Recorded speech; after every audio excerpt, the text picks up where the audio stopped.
के बाद होती है, उसी तरह कथा का फल कथा के बाद आरती में सम्मिलित होने से होती है।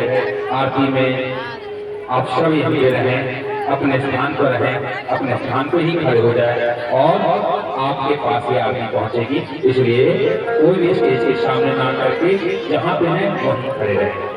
बोलिए एक बार दोनों हाथों को उठा करके राधे राधे। अरे बिहारी जी का तो आवाज कहाँ जाए? राधे